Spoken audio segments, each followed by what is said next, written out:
Hola. A ver, no sé si se me escucha.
Hola. A ver, no sé si se me escucha bien. Si no, me lo podéis decir en los comentarios.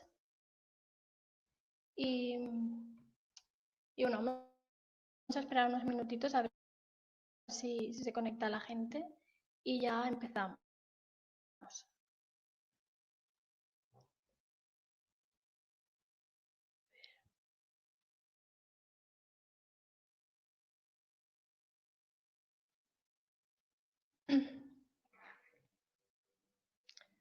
A ver.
Vale, a ver.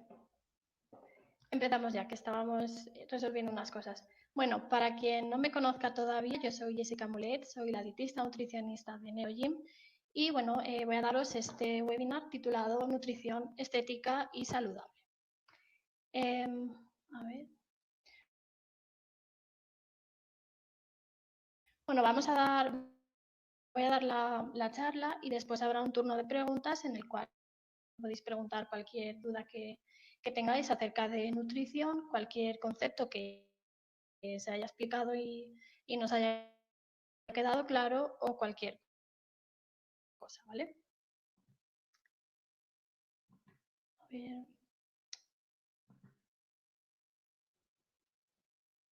Vale, la siguiente charla va a seguir este esquema. En primer lugar vamos a hablar de unos conceptos previos, después nos centraremos en la parte de estética.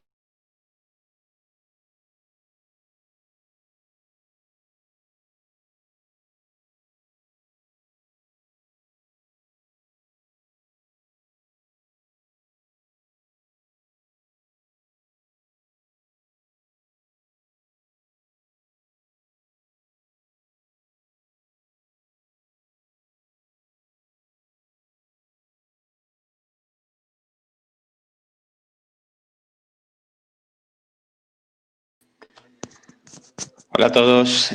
Parece ser que Jessica ha tenido algún problema con la conexión a la red. Va a intentar conectarse enseguida, ¿vale? ¿A mí me oís bien? Mejor que a ella, ¿verdad?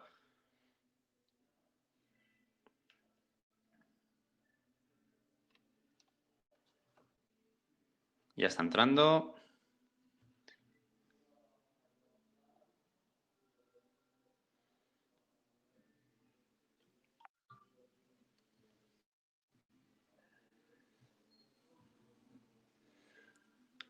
A ver, sí, por aquí aparece. Hola, Jessica. A ver, habla. Es que te oímos muy bajito. Ahora ni te oímos. ¿No? A ver. Ahora sí, pero muy bajito. No, yo no te oigo. ¿No? Así se me escucha. Yo así te oigo, pero muy bajito. Vale. ¿Y si me acerco así más el micro? ¿Así mejor? Así mejor, vale. Pues entonces voy a tenerlo así. Pues nada, vas a Pero tener que estar con la manita. bueno, ahora no me aparecen las personas conectadas. Vale, no te preocupes, yo sí los tengo. ¿Vale? Vamos allá. Vale. Venga, todo Más tuyo. que nada, por si luego hacen comentarios. Yo me encargo yo. Vale. Venga, ánimo. Entonces así bien, ¿no? ¿Se me escucha? Sí, sí. Vale, pues bueno, volvemos a empezar.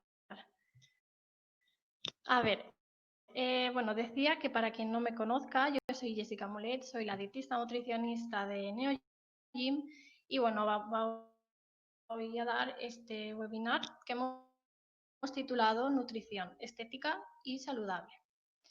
Bueno, la siguiente charla va a seguir este esquema. En primer lugar, vamos a hablar de unos conceptos previos que es importante que tengáis. Después nos centraremos en una parte estética y por último en una parte relacionada con la salud. Después habrá un turno de preguntas, así que cualquier cosa que no haya quedado claro o queráis más información o cualquier cosa al final, ¿vale? A ver, dentro de la nutrición hay bastante confusión de qué es lo importante. Mucha gente sí que tiene claro cuando va a empezar a hacer un deporte, tiene claro que se va a comprar X ropa, que quiere practicar ese deporte o que incluso se quiere tomar un suplemento porque, bueno, pues porque lo ha visto por ahí, le han dicho que es efectivo y bueno, esas cosas, ¿no? Pero realmente no tiene claro lo que verdaderamente importa. Entonces, para ello os presento la pirámide de las prioridades en nutrición. Vamos a ir viendo cada uno de estos escalones y vamos a ir hablando en qué consiste cada uno. Por supuesto, en la base tenemos lo más importante y en la punta lo que no es que no sea importante, sino que no hay que prestar tanta atención como a los elementos que están en la base. A ver.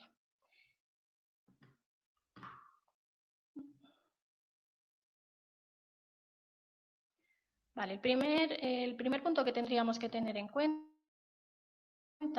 es la adherencia. La adherencia hace referencia a el grado de cumplimiento que se tiene. A ver si va un poco lento.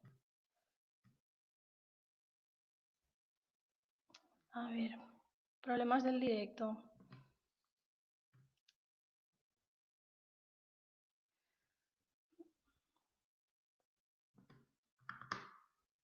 Vale, ahora.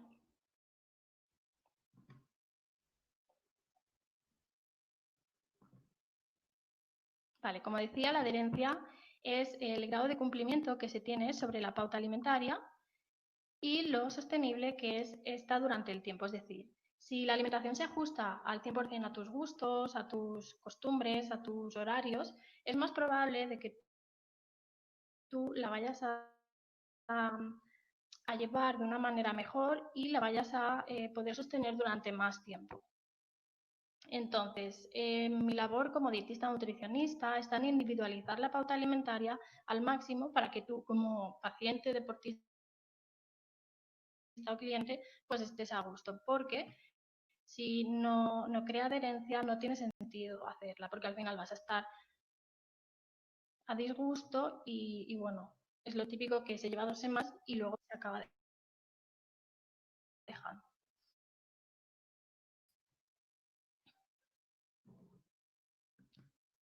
A ver.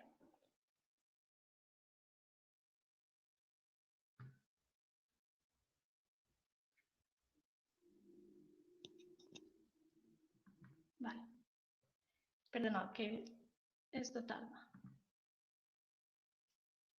El siguiente punto que tenemos que tener atención es sobre el balance energético. ¿Y qué es esto del balance energético? Bueno, el balance energético es una relación entre las calorías ingeridas y las calorías gastadas.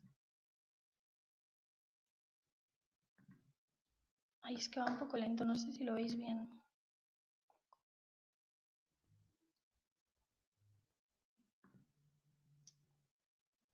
De modo que este balance energético, bueno, puede ser nulo, podemos tener un balance energético positivo y un balance energético negativo. Esto, trasladado de forma visual, se ve en esta foto. Tenemos un balance energético negativo cuando la ingesta de calorías equivale a la ingesta, a la demanda que tenemos de estas calorías, de modo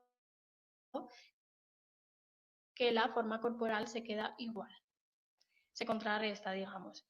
Existe un balance energético positivo cuando las calorías ingeridas superan a las calorías gastadas, de modo que esta energía excedente se acumularía en el cuerpo. De forma contraria, tendríamos un balance energético negativo cuando las calorías ingeridas son mucho menores que las calorías gastadas, de modo que las reservas energéticas se liberan y visualmente pues el cuerpo mengua. Pero bueno, ahora que hemos hablado de calorías, reserva energética, bueno, tenemos que nombrar lo siguiente, que es cómo se almacena la energía en el cuerpo. Bueno, nosotros básicamente tenemos dos almacenes de energía corporal. El primero sería los carbohidratos, se almacenan tanto en el tejido muscular como en el tejido, como el tejido hepático, en el hígado, en forma de glucógeno. Y aquí la particularidad que tiene es que los almacenes de energía musculares solo se utilizan para cuando el músculo está activo. Por el contrario, las reservas energéticas que están en el hígado sí que van a servir de energía para el resto del organismo. La siguiente reserva energética que tenemos es el tejido adiposo. A ver. Y aquí hay que hacer una distinción y es la diferencia entre la grasa subcutánea y la grasa visceral. La grasa visceral es la grasa que sí que hay que controlar porque está relacionada con, se ha visto que unos índices de grasa visceral elevados están relacionados con un alto riesgo de sufrir enfermedad cardiovascular. Y esto es importante que aprendáis la diferencia entre la grasa visceral, que es decir, que está en la cavidad abdominal recubriendo los órganos, y la grasa subcutánea. Y cuando hay gente que se somete a una liposucción, lo que hacen es que eliminan esta grasa subcutánea, pero la grasa visceral no es posible eliminarla mediante una liposucción. Entonces, esa persona visiblemente va a estar más delgada, pues se van a quitar su porcentaje graso, pero el riesgo de sufrir enfermedad cardiovascular no va a desaparecer. Y eso lo veremos más adelante. O sea, lo volveremos a nombrar. Quiero que tengáis claro que todos los alimentos aportan energía, independientemente de si son alimentos sanos o son alimentos procesados. Y esto lo digo porque, no sé si lo conocéis, el movimiento del real fooding, la comida real, es un movimiento bastante bueno. Creo que ningún profesional de la salud podemos hablar de forma negativa de este movimiento, ya que, como os digo, pues promueve basar la alimentación, al menos el 90% de ella, en alimentos sanos, en comida real, sin procesados, o elegir aquellos alimentos procesados que se cataloguen como buenos procesados. Como digo, es un movimiento bastante positivo. Lo que pasa es que muchas veces queda un poco reduccionista el fijarse solamente en la calidad de los alimentos. Y esta dicotomía de sano, insano, bueno o malo, pues lleva a una rigidez que tampoco es sana.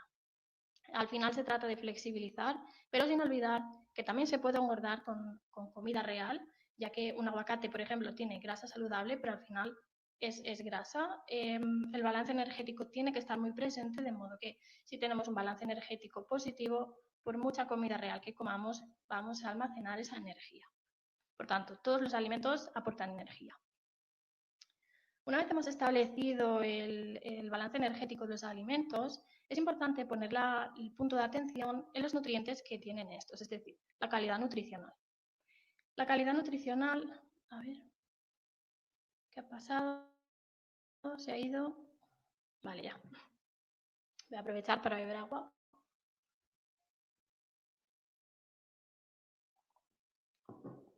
Como decía, que hay que prestar atención a los nutrientes que tienen los alimentos, es decir, la calidad nutricional.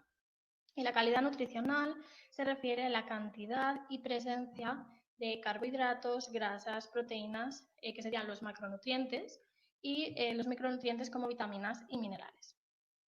En la siguiente imagen, bueno, hay una clasificación así en general de cómo se clasificarían los alimentos dependiendo del nutriente mayoritario que tienen. Como fuente de carbohidrato, bueno, tenemos frutas, verduras, cereales, arroz, trigo en todas sus formas, pan, pasta y todas sus formas, también pseudocereales como la quinoa y también tubérculos. Luego, por ejemplo, las legumbres son ricas en carbohidratos, pero también en proteínas. Las legumbres quizás es el alimento más olvidado que mucha gente decide no tomar porque, bueno, crean molestias gastrointestinales, porque a nivel del intestino, pues la microbiota, es decir, los microorganismos que tenemos, pues la fermentan y producen los molestos gases. Por tanto, mucha gente decide dejar de tomarlas por esta molestia. Bueno, habéis de saber que no hay motivo para dejar de tomar legumbres, ya que es un alimento bastante completo y que, bueno, hay otras maneras para evitar que estas legumbres sienten mal, como, bueno, hacer una doble cocción o tomarlas en su forma triturada, porque así como que se predigiere antes para que a nivel intestinal no produzca estos gases. Luego, como fuente de proteína, bueno, como fuente de proteína vegetal tendríamos las legumbres, que las acabo de nombrar, y como fuente de proteína de origen animal, bueno, pues carnes, pescados, lácteos y derivados, como leche, quesos y yogur. Y aquí puntualizar que el yogur es preferible tomarlo en su forma entera y sin azúcar añadido. Y bueno, por último tenemos las grasas, que tendríamos aceites vegetales, destacando el aceite de oliva, el aceite la grasa del aguacate y los frutos secos. A ver.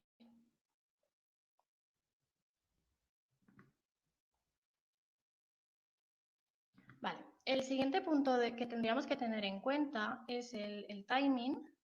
El timing, o también llamado periodización de nutrientes, es una estrategia que se emplea en la nutrición deportiva. A ver si va. Que vosotros no sé si lo veis bien, pero yo lo veo un poco lento. Bueno, como decía, el timing o periodización de nutrientes es una estrategia que se emplea en la nutrición deportiva y consiste en administrar al organismo los nutrientes necesarios en el momento necesario para cumplir tres funciones. La primera es preparar al organismo para el desarrollo óptimo o sea, preparar al cuerpo antes de realizar la actividad física o el deporte, para optimizar el rendimiento mientras está realizando actividad física o deporte y para optimizar la recuperación tras la realización de este. Timing, no penséis que es cosas que se administran cosas súper complejas. Timing puede ser desde pautarle la hidratación, la alimentación a un maratoniano en un punto concreto de la carrera o en un kilómetro, o alguien que va a hacer un circuito en bici o un deporte así, o sea, alguien que se dedica al deporte, pero también el timing se puede traducir a nuestro día a día. Otro ejemplo de timing sería, bueno, pues salgo de trabajar a las 6, a las 7 tengo una clase de spinning, ¿qué meriendo? Pues ahí en esa estrategia se dan recursos para llegar en las condiciones óptimas al desarrollo de la actividad física o para recuperarte bien. El siguiente punto que tenemos que tener en cuenta y el último sería la suplementación. Como su nombre indica, la suplementación es un suplemento de la alimentación y nunca jamás debe ser la base de la alimentación de un deportista. Esto lo digo porque muchas veces viene a consulta gente que decide hacer un deporte y lo primero que piden es, bueno, ¿qué gel me voy a tomar? Bueno, ¿qué batido me tengo que tomar? Y es de, no, espérate, vamos a ver un poco cómo es tu alimentación de base, si te hace falta y bueno, vamos a ver una serie de condiciones. En primer lugar, el grado de evidencia. ¿Es seguro? ¿No es seguro? Hay estudios que avalan su efecto. Esto es importante verlo porque si te dedicas a un deporte, sobre todo los de categoría de peso que hacen controles de dopaje, hay determinadas sustancias que pueden dar positivo. Entonces, todo esto lo tenemos que mirar en consulta. También tenemos que ver la alimentación de base del deportista, porque en la mayoría de las ocasiones no es necesario recurrir a esta suplementación, ya que con los alimentos se alcanzan estos requerimientos. El siguiente punto es el efecto buscado. ¿Qué esperas conseguir con la suplementación? Y bueno, por último, si el deportista está dispuesto o no a tomarlo, porque de nada tendría sentido que yo como profesional le diga, sí, tómate este batido, esto que te va a ir bien, pero espera, si no quiere tomarlo, no hay justificación de hacerlo.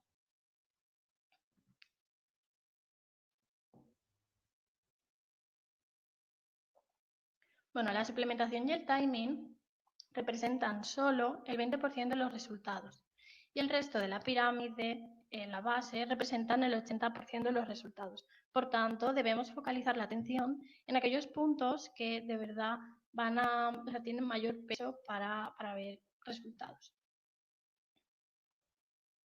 Ya centrándonos en la parte de estética,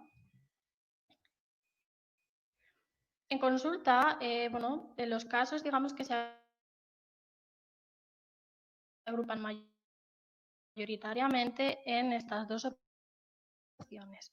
Hay un perfil de personas que buscan una recomposición corporal, una pérdida de masa grasa, y luego hay otro perfil de personas que buscan una ganancia de masa muscular. He elegido estos dos casos porque, como os digo, en consulta es lo que se ve mayoritariamente. Entonces, vamos a ir hablando de cada uno de ellos. Pero antes de entrar en ellos, es importante hablaros de la composición corporal.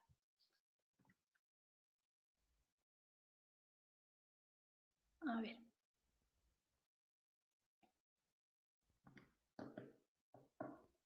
Vale, a ver, el cuerpo está formado, bueno, tenemos el tejido adiposo, que representa en torno a un 25%, y luego tenemos un tejido que es la masa libre de grasa, que está compuesta por un 10% de hueso, un 29% de músculo no esquelético y tejidos blandos, y un 36% de músculo esquelético. Estos porcentajes, como digo, son variables y, bueno, en cualquier proceso de recomposición corporal, en lugar de centrarnos en el peso, tenemos que centrarnos en la composición corporal, porque al final es muy reduccionista el ver solo el peso. Con esto quiero decir, muchas veces cuando se busca un proceso de recomposición corporal, lo que mucha gente entendería por perder peso, realmente si nos centramos en el peso, o sea, puede que esa persona disminuya su porcentaje graso, pero lo sustituya por porcentaje muscular porque está entrenando y se está ejercitando, entonces su músculo está creciendo. Entonces, es posible que tras ese proceso los kilos globales se mantengan iguales.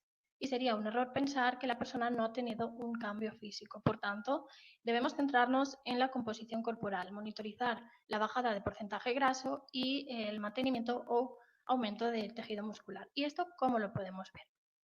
Bueno, en primer lugar, con una báscula de bioimpedancia, que es la que os muestro aquí. A ver, vale.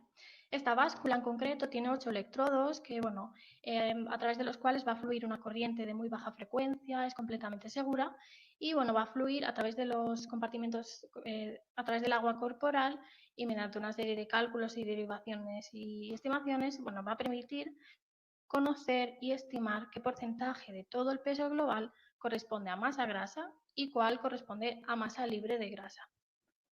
A ver. Se me ha quedado pillado. Vosotros no sé si lo veis bien.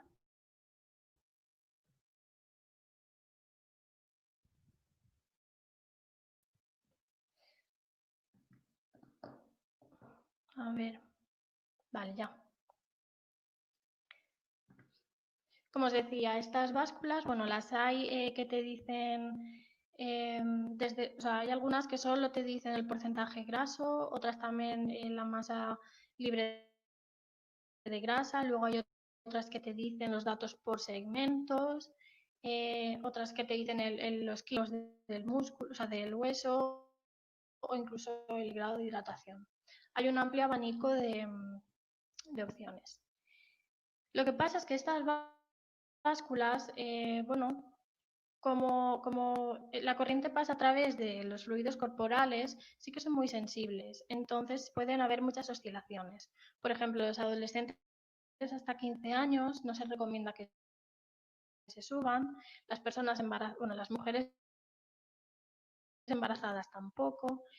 Una vez has hecho actividad física, después no es recomendable pesarte, ya que los errores van a variar. Incluso las mujeres, dependiendo de la fase del ciclo menstrual en la que estemos, pues también van a haber variaciones. Por tanto, otra técnica que es fiable es mediante la antropometría. Para quienes me conozcáis en consulta, esto os sonará bastante. Bueno, la antropometría es una técnica que bueno, requiere un curso para conocer, un curso bastante exigente que, bueno, tienes que medir a un montón de personas. Se trata de medir de una manera muy concreta perímetros, circunferencias y pliegues corporales siguiendo una técnica y bueno, esos datos se meten en un Excel como el que veis aquí y permite estimar el porcentaje de masa grasa, el porcentaje de masa muscular y además nos da el somatotipo. El somatotipo es una puntuación, una representación de la forma corporal.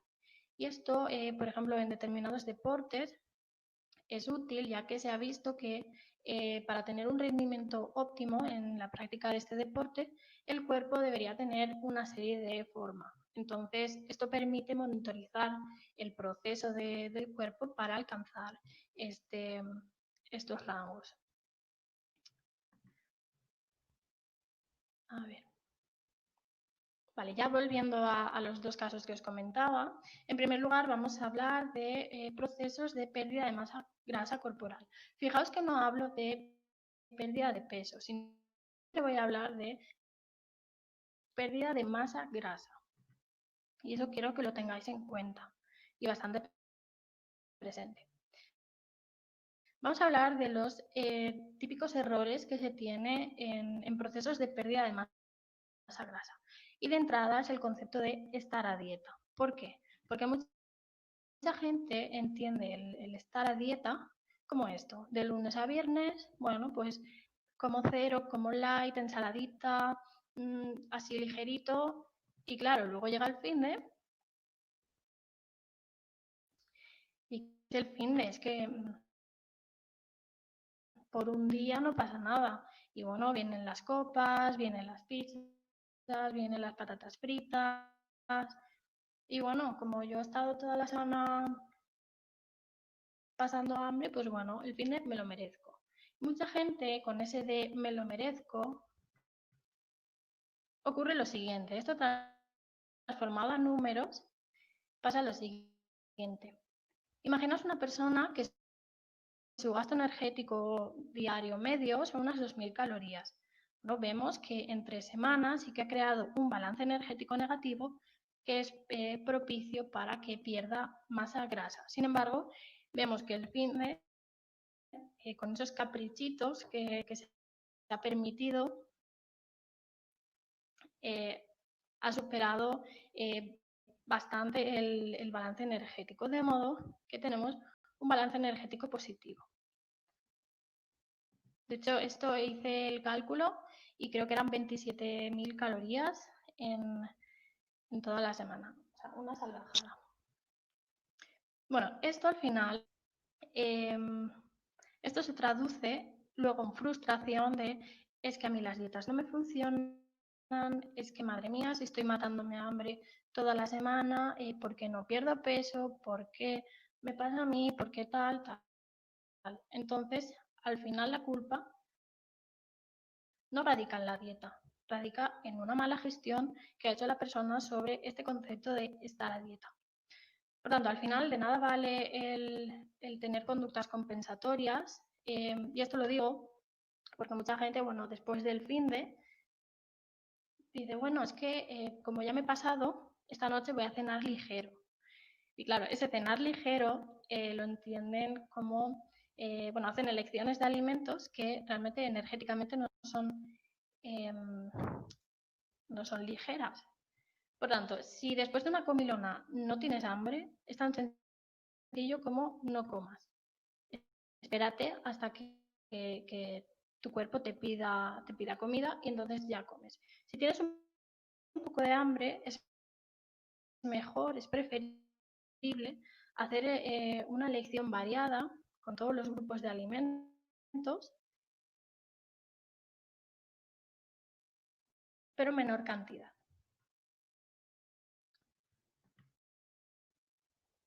Otros de los errores típicos es caer en la operación bikini. Y ahora sobre todo que viene el verano y hemos salido de una época de cuarentena en la que la gente pues, ha estado encerrada en casa y mayoritariamente les ha dado por comer. A ver, seamos realistas. En 2 meses no vamos a poder conseguir lo que durante todo un año no hemos hecho. O sea, más vale la pena el cambiar hábitos de manera progresiva que focalizarse solo en una operación bikini un verano y luego volver a los hábitos nocivos. Otro error que se ve bastante es caer en los productos detox, los productos sustitutivos de comidas que, bueno, te prometen que con ese batido, con esa fruta, con ese lo que sea, pues vas a poder limpiar, depurar el organismo de toxinas y cosas. A ver,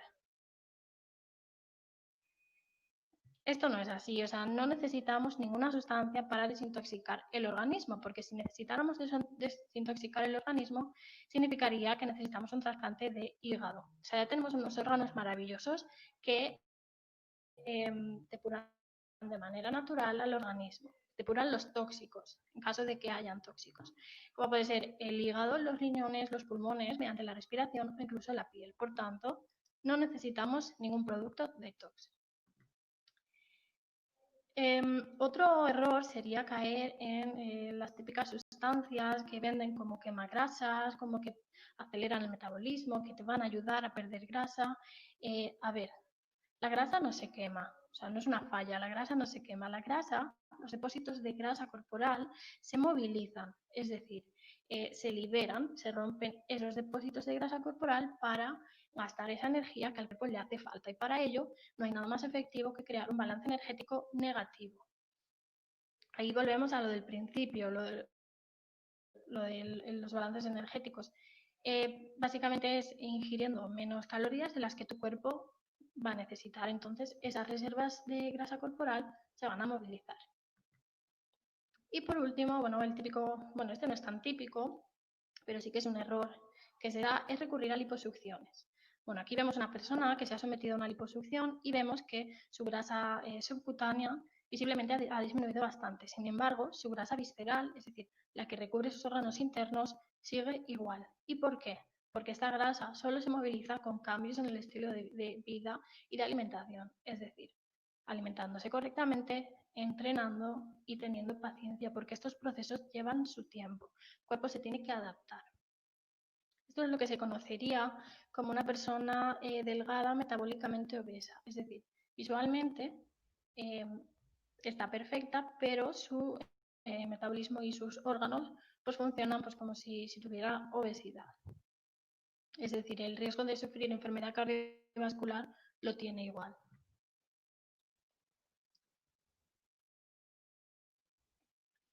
A ver.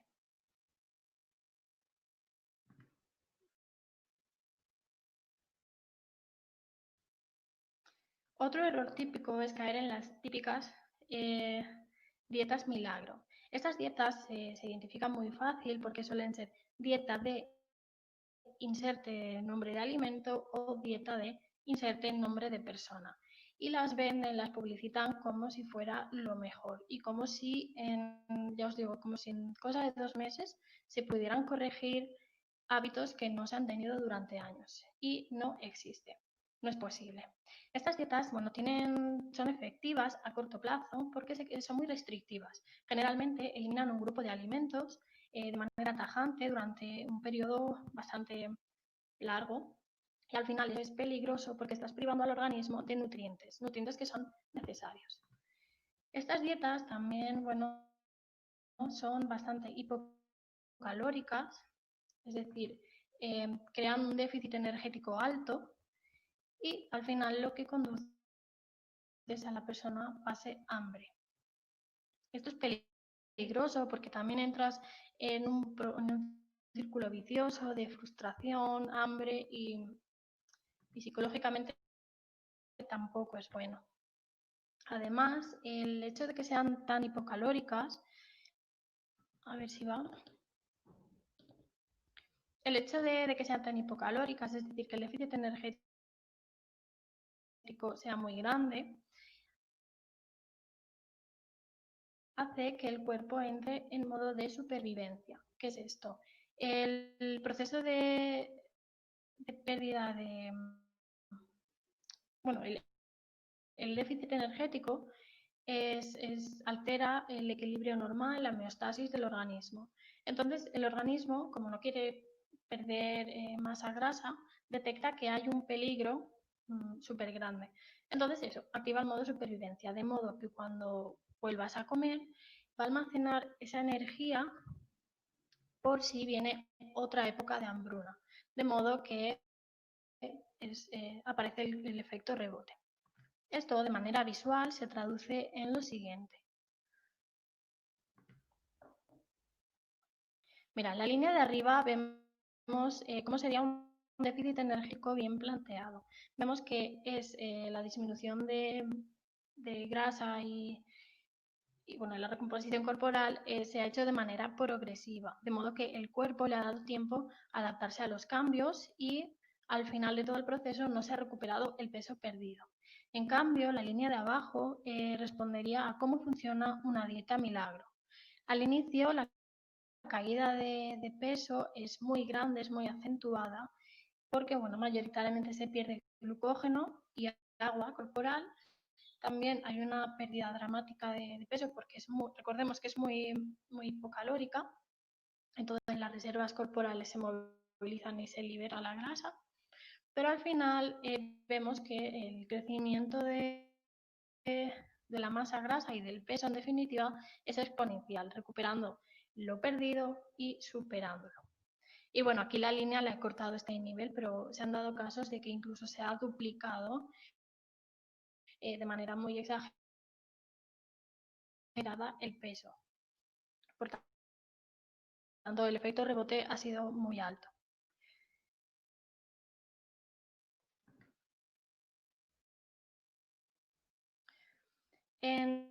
Bueno, ¿y cómo debería ser la alimentación en un proceso de pérdida de masa grasa? Bueno, aquí hay que poner la atención en los los niveles más bajos de esta pirámide de prioridades. Recordemos que esto representaba el 80% de los resultados. Entonces hay que basarse en eso. Ante todo tiene que estar personalizada, o sea, tiene que estar individualizada y es nuestra labor como profesionales adaptarla al paciente y a su proceso. Porque esto siempre lo digo en consulta, la alimentación se tiene que adaptar a ti y no tú a la alimentación, porque si no, no va a ser sostenible. Tiene que haber un balance energético negativo necesario para que las reservas corporales se liberen y se movilicen. También tiene que ser, por supuesto, completa en nutrientes, y esto significa el no excluir ningún grupo de alimentos, y también elegir alimentos de calidad. Bueno, de manera visual, esto se traduce, bueno, ahora lo veremos en la siguiente foto. No se trata de comer menos, sino se trata de comer mejor. Esto quiero que lo tengáis claro, porque muchas veces viene a consulta gente y lo primero que te dicen es, bueno, ¿me vas a quitar el pan? Bueno, ¿me vas a hacer comer ensaladas y ya está? No, no vas a pasar hambre. O sea, lo dicen porque piensan que van a pasar hambre, porque quizás en la historia de dietas anteriores ha sido así. Si pasas hambre es porque la alimentación está mal planteada, porque la idea no es que tengas que pasar hambre. Por tanto, no se trata de comer menos, sino se trata de comer mejor, hacer un mejor reparto. Esto, como os decía, de manera visual, bueno, esto imaginaos que es cómo se vería un plato. Es importante que al menos la mitad del plato esté compuesta por verduras. Las verduras, bueno, las que te gusten, frescas, de temporada y si puede ser de proximidad, muchísimo mejor. La fuente de proteína debería ser al menos un cuarto del plato y elegir fuente de proteína de calidad, ya bien sea de origen animal, carne, pescado, huevos, lácteos, derivados, o de origen vegetal, como las legumbres. Y es cierto que la cantidad de hidrato de carbono sí que está ligeramente disminuido, pero vamos, oscila entre un cuarto del caso. Esto es elegir para potenciar y de los platos de todo evitar los refrescos y, y todas estas bebidas que no, o sea, que no se considerarían saludables. En caso de tomar refrescos, sí que se puede tomar en su versión o sea, cero, que básicamente tiene un edulcorante, pero preferiblemente es mantenerse normohidratado. También se recomienda elegir una grasa de calidad, un aceite de calidad como un aceite vegetal, aceite de oliva, semillas, frutos secos, etcétera. Y bueno, la cantidad de verdura sí que puede aumentar, disminuir en función de la persona y del hambre que vayas a tener, ya que el papel fundamental que tiene en estos casos es aumentar la saciedad. Ya yéndonos al segundo caso que os comentaba, los procesos de ganancia de masa muscular.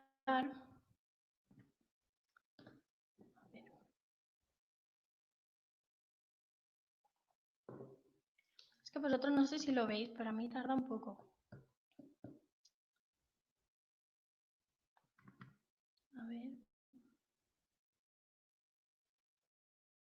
Vale. Bueno, estos son los principales errores que yo veo en consulta. A ver, de ahora en adelante, cuando me refiera, bueno, es posible que hable en masculino y es porque el 100% de las personas que llevan procesos de ganancia muscular son hombres.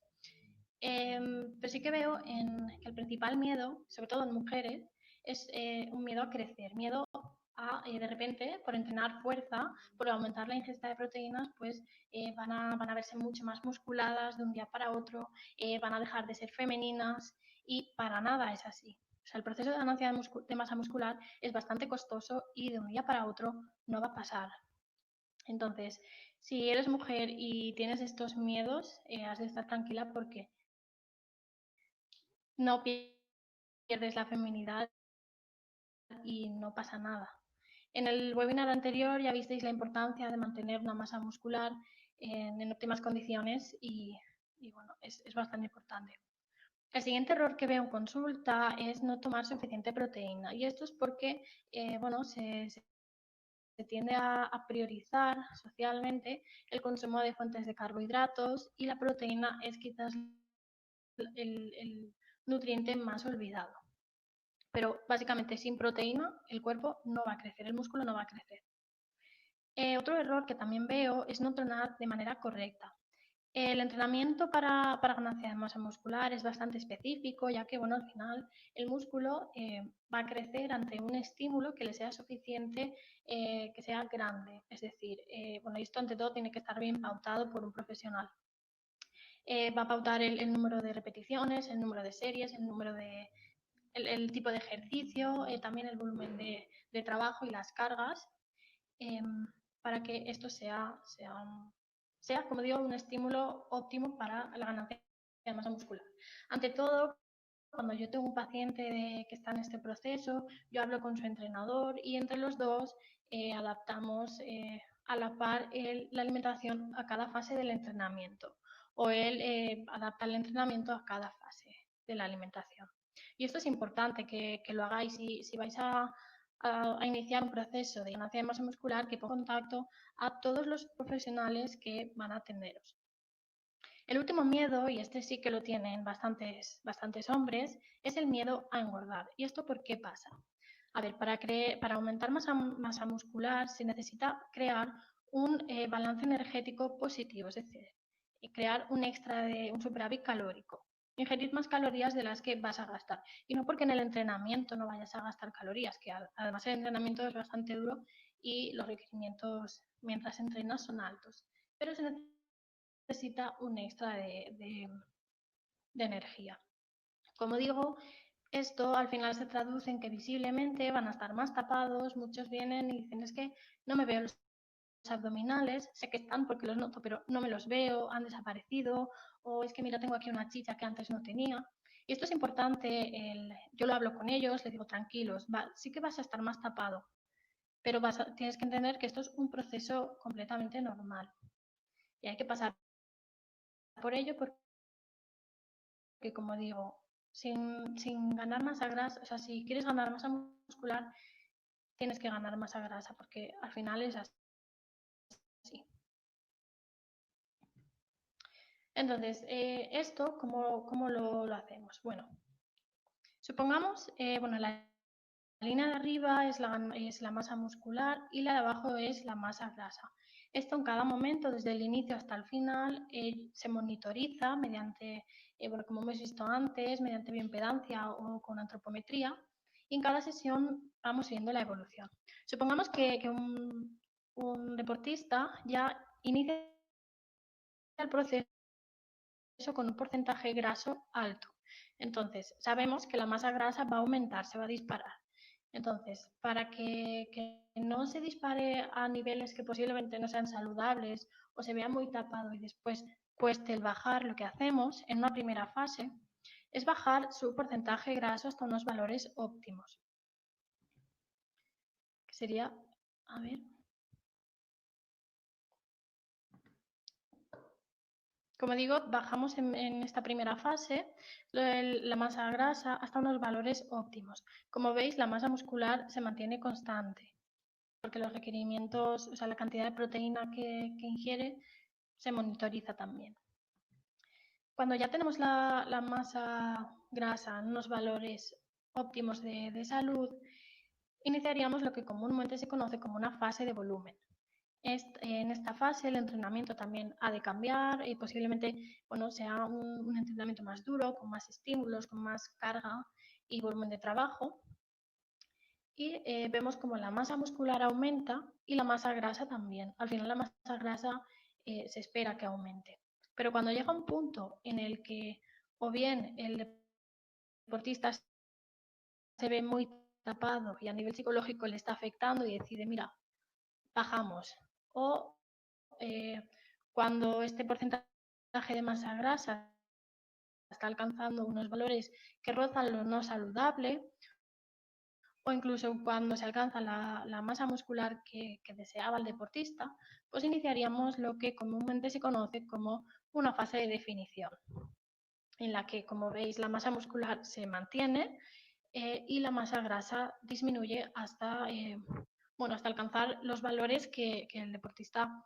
Os he puesto un ejemplo de que se inicia en septiembre y acaba en junio, porque comúnmente muchos, como digo, muchos chicos quieren llegar al verano y no verse tapados, quieren verse definidos, enseñar el cuerpo y entonces comúnmente se empieza en septiembre. Aún así, esto se podría empezar en cualquier mes y no pasaría nada. La duración de cada proceso de mantenimiento o la fase de volumen o definición va a depender de cada persona. Aquí os he puesto un ejemplo sencillo, pero en muchas ocasiones lo que hacemos son ciclos. Es decir, alternamos ganancia de masa muscular y cuando la grasa llega a un punto que queremos cortar, hacemos una fase de definición y nuevamente hacemos ciclos. Todo esto siempre he hablado con el deportista y al final es él quien decide cuándo quiere iniciar un ciclo y cuándo quiere empezar el siguiente. Aquí quienes me conozcan que estén en este proceso estarán así sintiendo porque es así como trabajamos, vaya. ¿Cómo debería ser la alimentación en un proceso de ganancia de masa muscular? Aquí tenemos que poner el foco de atención en toda la pirámide. Ante todo tiene que estar personalizada. En mi caso, personalizo la parte de nutrición y los entrenadores, evidentemente, personalizan el entrenamiento en cada etapa. Aquí veis que la adherencia la he puesto en interrogante y esto tiene un porqué. A ver, pensad que son personas que, la alimentación va a ser, o sea, es muy energética. Entonces, esto hace que muchas veces tengan que comer sin hambre. Y esto para algunas personas es bastante molesto. Aún así, todos los deportistas lo saben, están muy concienciados en que tienen que pasar por ello y al final pues lo llevan más o menos bien. Mi labor como profesional está en evitar que sea monótona la alimentación y en evitar la saciedad precoz. ¿Esto cómo se consigue? Bueno, pues alimentos como la patata, las verduras o alimentos así que en el estómago vayan a ocupar mucho volumen, pues bueno, se pueden tomar en forma de cremas, purés o, por ejemplo, la verdura al horno, que bueno, va a ser más blandita y al final va a ocupar menos espacio en el estómago y va a evitar esta saciedad precoz. Porque ya os digo, les resulta bastante molesto. Por supuestísimo que tiene que haber un superávit calórico y además bien pautado y aportar suficiente proteína. Aquí hay bastantes opiniones, lo óptimo sería entre 1,3 y 2,2. Se ha visto que cantidades superiores de proteína, pues bueno, no son realmente efectivas para la ganancia de masa muscular, ya que al final esa proteína extra no actúa de manera eficiente. Vale, vamos a ir acelerando. Por supuesto, el timing también es importante porque la cantidad de proteína que absorbemos es limitada, entonces tiene que estar bien repartido. La suplementación aquí también es importante, pero como digo, no es la base. Podríamos tener la proteína en polvo, que esto ayudaría a alcanzar los requerimientos proteicos, no porque con la alimentación no se alcancen, sino pues porque a veces resulta incluso cómodo para los deportistas el hacerse un lugar de comer, porque igual están muy cansados de estar saciados. La cafeína sería útil en momentos previos al entreno porque disminuye la sensación de fatiga. Los estudios recomiendan entre 4 6 miligramos por kilo sería efectivo. Lo que pasa es que, hay personas que les afecta mucho o que incluso van a entrenar nerviosas y prefieren no tomarla. La betalanina también sería útil. Los estudios recomiendan, se ha visto entre 3,2 y 6,4 gramos al día. Y aquí cuidado porque puede dar picores. Para evitar estos picores, que además son bastante molestos, se recomienda o fraccionar las tomas o tomarlas previas al entreno, porque así mientras estás entrenando, vas a estar activo y no vas a estar pensando en los picores. Y la creatina también se ha visto que es efectiva y se recomienda 0,3 gramos por kilo por día. final, bueno, estas dos cosas lo que hacen es disminuir la sensación de fatiga, de modo que vas a poder entrenar con mejores cargas. Ante todo, la suplementación no quiero que la toméis como unas recomendaciones individualizadas, porque para nada lo son. Cada caso se debe individualizar y dependiendo de la alimentación de base y todo lo que he comentado antes de la suplementación, pues ya se pautará. Por tanto, hay que individualizarlo. Por último, ya entrando en aspectos de salud, quiero que tengáis presente esta triada. La salud, muchas veces cuando se busca un rendimiento máximo, la salud se ve mermada y la estética pues quizás no es lo que nos gustaría. Sin embargo, cuando nos vamos al extremo de la estética, el rendimiento se ve mermado y la salud pues posiblemente no esté presente. Entonces, la salud está en una mezcla, en el punto medio de ambas, o sea, de estas tres.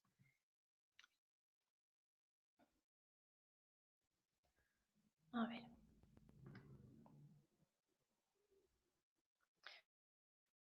El plato saludable o plato de Harvard es una adaptación. Bueno, esto es una manera muy, muy visual y muy sencilla, tanto de saber si tu plato es equilibrado como para crear el tuyo. Esto es importante, sobre todo cuando vas a entrenar y cuando quieres tener un estilo de vida saludable. Al menos se recomienda que la mitad del plato esté compuesta por verduras, bueno, frescas, de proximidad temporada, las que te gustan básicamente.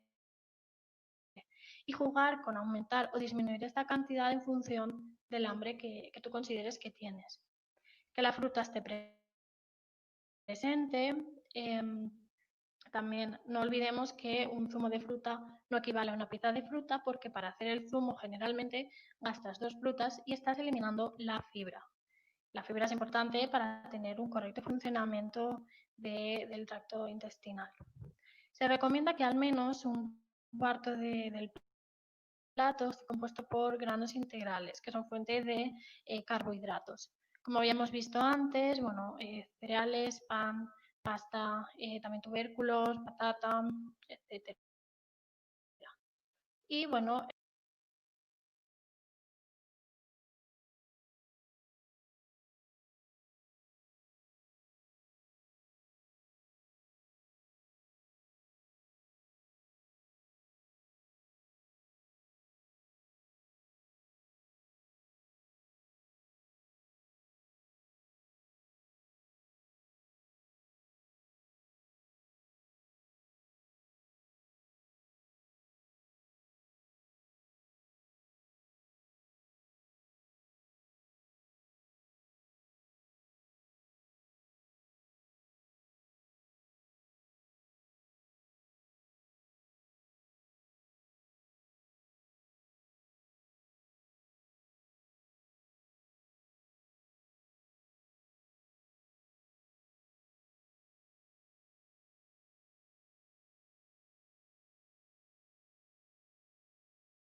vale, y por último, no olvidemos esta triada. El rendimiento deportivo o nuestro rendimiento diario está en el punto medio de estas tres cosas. Es tan importante el alimentarse correctamente como el entrenar de manera correcta y descansar de manera correcta. O sea, esto es bastante necesario para nuestro día a día. Incluso aquí se le podría añadir la parte psicológica, también es bastante importante el tener salud mental